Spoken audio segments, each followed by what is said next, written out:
Well, hello there. I am so super excited to have my friend Sean Daniels on this show today. He is somebody that I was super blessed to be in the audience as he was the keynote speaker.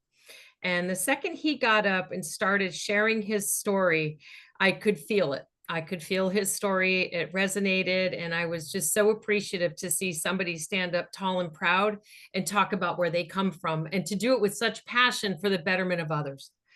And I'd really, I'm just so happy to have you on the show today, Sean. I mean, you've accomplished so much. You've written this play called The White Chip. It's a story about you and your recovery process and how it started and where it brought you.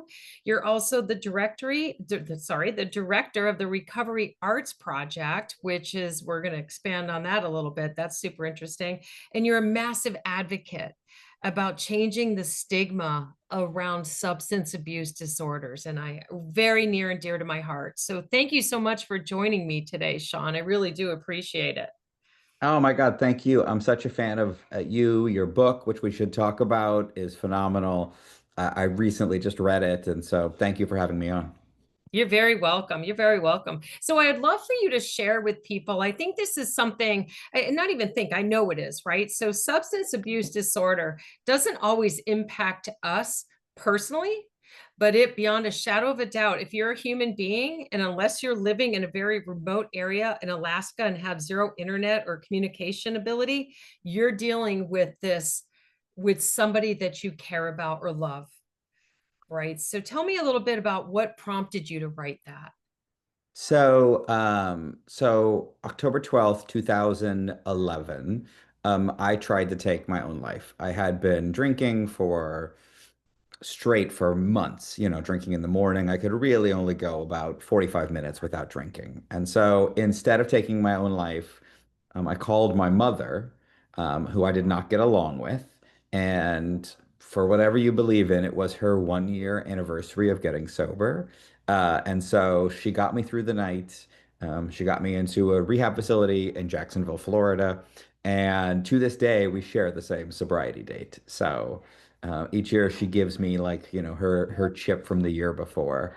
And then when I finally got a little bit of time underneath me, I really struggled, and I had struggled for a long time because I couldn't find anything that felt modern, that felt science-based. Science was a huge part for me of not feeling shame, to understand that it was a mix of genetics and, you learn about dopamine and neural pathways and brain plasticity and all these things that play into the brain disorder that is addiction, which we have called it, a brain disorder since the late 50s. And so you can only complain for so long about that you can't find certain things before you say, like, well, then I just need to shut up and write the thing that I couldn't find. So I really, I'd worked in the performing arts my whole life. And so I really wanted to start just creating a piece of theater that I hoped would be funny, and hoped would have information about science and addiction, and really just try to change the conversation around it. And then, in the 13 years since then, I've realized that is like a large task. And I've really only kind of gone deeper into figuring out, like, how do we really change national narratives around addiction? How do we really make it people know that it's not only, good for them to get help, but like it'll save their lives and they'll be phenomenal people on the other end of it. So that's what really led from my play to being an advocate. That's amazing. That, what I love the platform of the arts because I really do, I know that being able to be expressive in whatever form of art resonates with you and to talk about the tough stuff and especially shame, right? That is probably one of my favorite topics to talk about because I also navigated shame um, pretty awkwardly for a long time. So I get the arts angle to it, and I can only imagine the impact that you're making for people. Well, and there's some great studies about how do we believe different things than we believed 30 to 40 years ago, right? So, if you can remember, you and I are probably the same age. Barack Obama, when he ran for president, was against gay marriage. And you can't say what he said then today and run as a Democrat anywhere, maybe even as a Republican in certain places, right? So they did studies on like how do we collectively believe different things than we believed 30 or 40 years ago? And the answer was the arts. The answer was the books that you read, the TV that you watch. You know, Ellen comes out, everyone thinks she's going to lose her job. Magic Johnson is HIV Mhm. positive. Everyone thinks he's going to be dead within a couple months. He's still alive today and thriving. You know, Modern Family is on TV, Will and Grace Yeah. is on TV. And next thing you know, the conversation has changed. And so the stigma has lessened. People are alive, no Mm, question about that. You know, uh, yeah. children have been adopted, parts of cities have been revitalized. I mean, amazing things have happened because of the destigmatization of what it means to be gay or to be HIV positive. And so I think for us, I look at that and I think I would love in 30 or 40 years from now, it seems insane that at one Mhm. point, the number one killer in our country of people 18 to 49, which is the workforce of America, Yeah. was dying somebody every 7 minutes from addiction, fentanyl poisoning, and we didn't really talk about it that much. So I think like Yeah. for me, like that's like I love the arts and I think it's fun to be able to do it in the arts, but actually the arts are proven to be a place where people can, you know, hearts and minds can be open and people do with that information what they will. 100%. Yeah. It feels acceptable.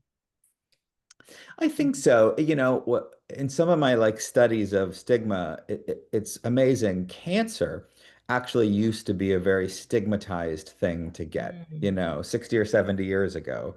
And now that seems insane to us, you know. yeah. And HIV had a very similar 30 years ago sort of narrative about, you know, if you get it, it's sort of your fault that you got this, and we don't, you know, collectively believe that anymore. And addiction now still lives in the like we understand it's a brain disease, but like you sort of did this to yourself. So once again, we are very much in the same world of what it is, and so the hope is that we continue to progress and can eventually see like, oh, this is where it comes from. I recently had a doctor's appointment where my doctor told me that I was pre-diabetic.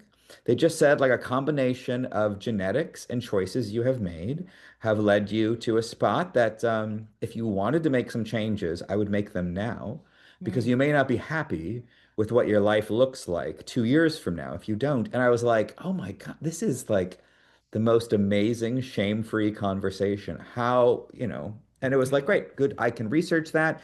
I'm still at a place that it can be changed if I just eat some Mm, salads and drink some water. And, you know, and so it's like, okay, how would it be that we get to a place, you know, mm, where that conversation can happen around addiction? I mean, with diabetes, we don't wait till you've lost a leg before we recommend medication for you. We don't yeah. wait till you're near death. We try to head it off at the pass. Breast cancer, there are so many things you can do to preemptively Mm, understand your risk and make choices based on that, right? So prevention always better than treatment. So how do we get to that place with addiction that we're having mm. these pre-addiction conversations in a shame-free way? Right, right, right. Exactly. When I think of addiction and coming from my own personal experience, I was engulfed in shame.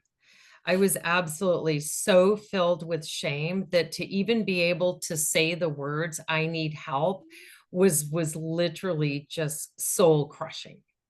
And so I can understand that there's that element for a lot of people if they whether they've got a loved one that's struggling. I run across a lot of parents that have a very hard time saying my child is struggling right now because it's just engulfed in shame versus my child has diabetes, my child has this other type of a disorder. Those are so much, like, I don't want to say easier to talk about because there's still tough things to happen to your child, Sure, but sure. they're not wrapped in shame. So how do we attack that brick wall of shame?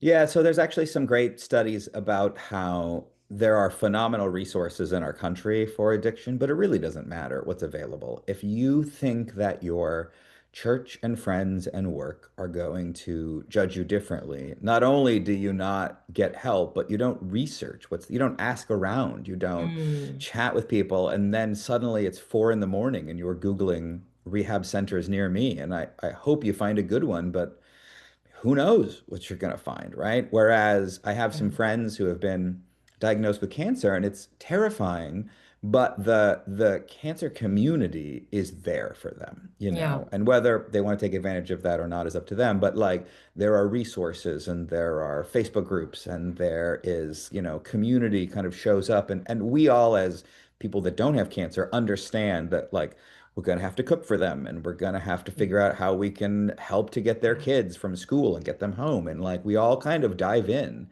And so that's, you know, it's just not how it goes with addiction. And so that's the reason we talk about changing stigma. That's the reason we talk kind of loudly about what it is so that eventually people can have that same level of it's okay to tell your community that you need help because people will be there for you.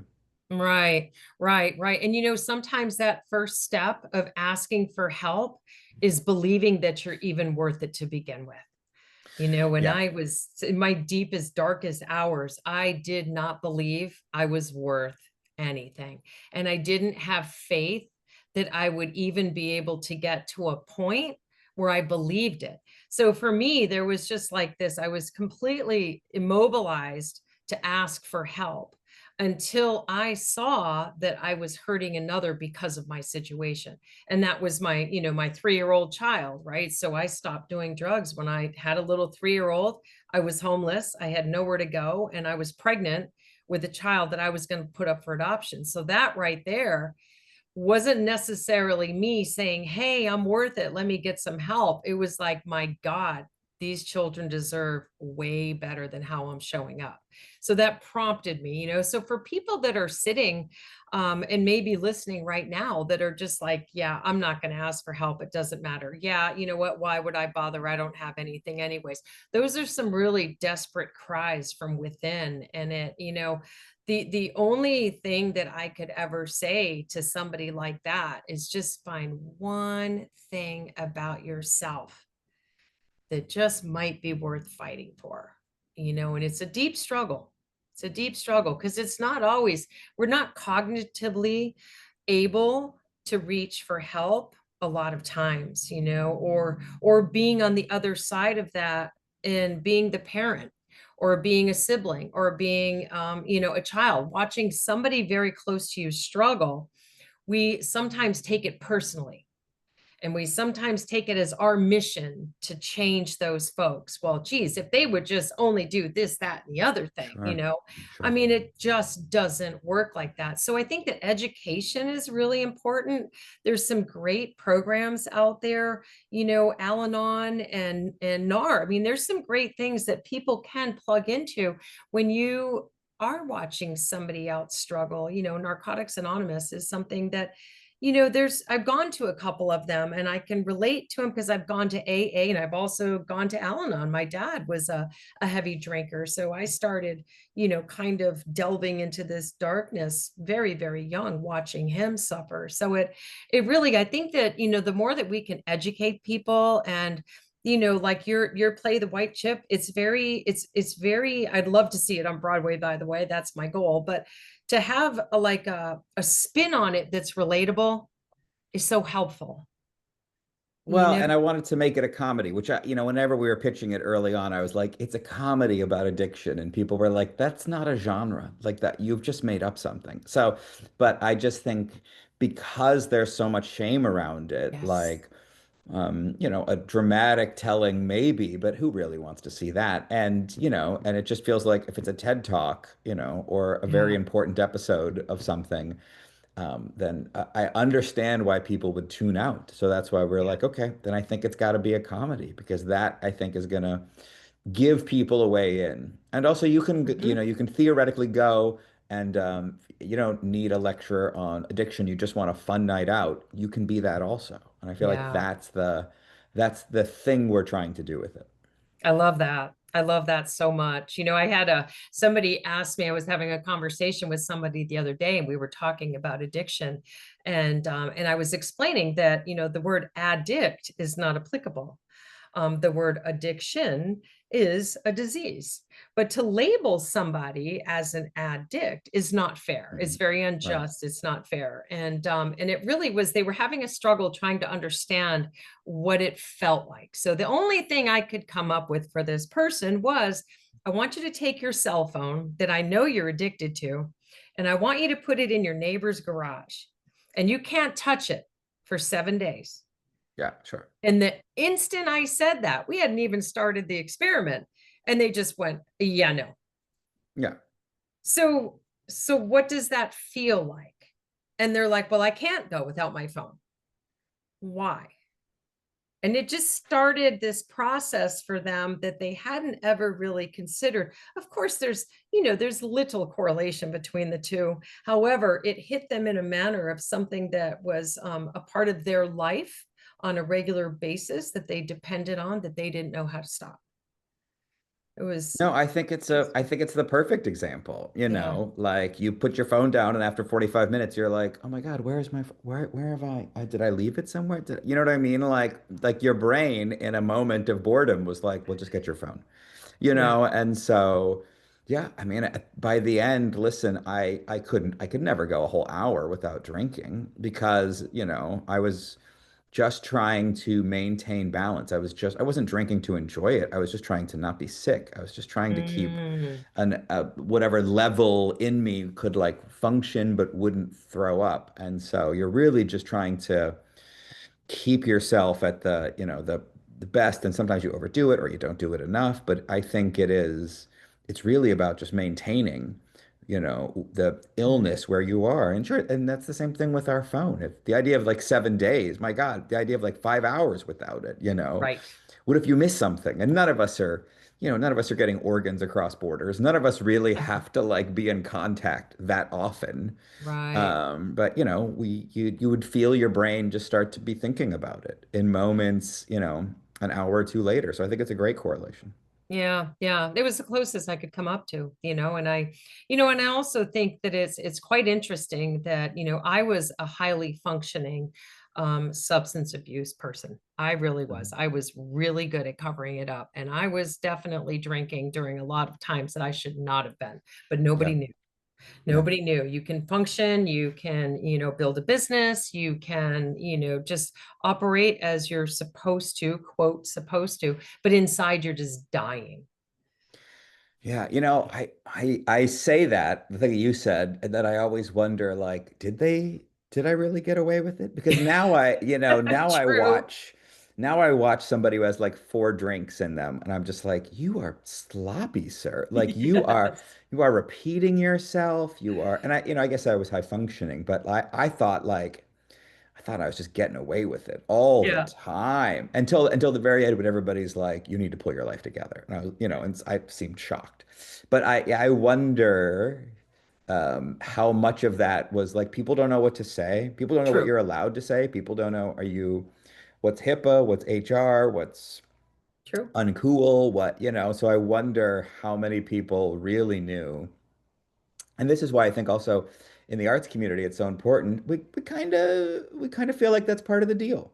Mm, Like you're an artist, you're eccentric, and I was in Kentucky, so it's like everyone's drinking bourbon at lunch, and like it's also just part of what ways have we really normalized, mm, drinking in the same way that we haven't normalized sobriety.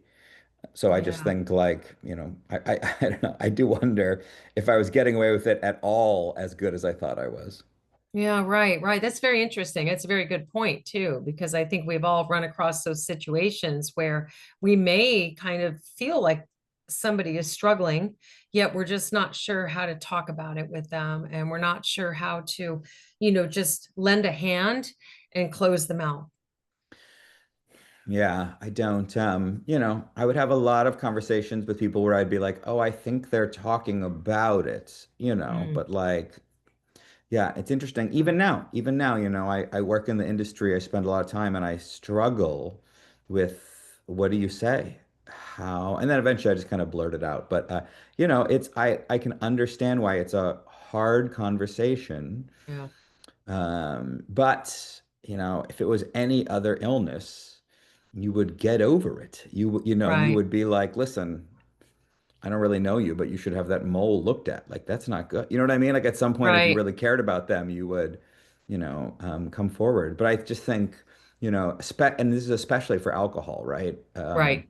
Because it is so deeply ingrained into our society. I mean, you can't, like, I Right. love sports, and it took me a long time to get back into sports because you can't go to a sporting event or watch a sporting event on TV without being subject to hundreds of millions of dollars of Hmm. alcohol advertising. And so, it's like it's deeply triggering. So I just Yeah. think that's part of why we need to be able to have these conversations and figure out what is the language. How do you talk to people about these things? Because Yeah. you might have a friend who's struggling and you just don't know what to say, so you kind of don't say anything or sort of say something, Mm. and it kind of lets them off the hook. Right, right.